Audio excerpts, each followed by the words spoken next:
ये बात पेरेंट्स के लिए।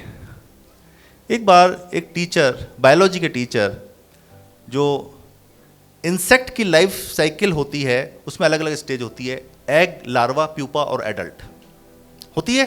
बायोलॉजी के स्टूडेंट्स कौन कौन से हैं, है ना? तो आपने देखा होगा, स्कूल में देखा होगा, वो तितली का कैटरपिलर होता है, वो उसके अंदर सीकों के अंदर रहता है, और फिर उसकी नेक्स्ट स्टेज होती है मॉल्टिंग होती है, तो उससे एक ब्यूटीफुल बटरफ्लाई बन जाती है ना? तो बता रहे थे, वहाँ रखा हुआ था, वो प्यूपा रखा हुआ था, तो टीचर बता रहे थे कि देखो ऐसा होता है, ये इसकी ये स्टेज है। वो जो कीट उसके अंदर है वो बाहर आने के लिए संघर्ष कर रहा था।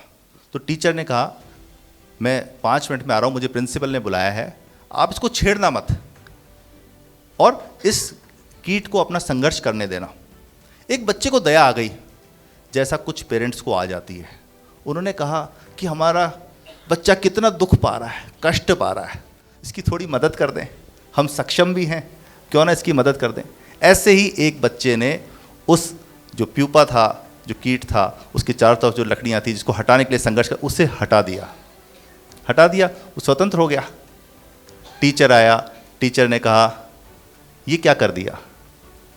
ये जो कीट संघर्ष करता है उसी से उसकी माउल्टिंग होती है, उसी से बटरफ्लाई करती है।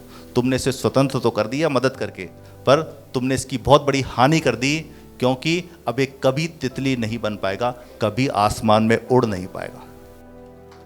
अगर हमारे बच्चे संघर्ष करते हैं, रोज संघर्ष करते हैं, तभी उनमें शक्ति आती है।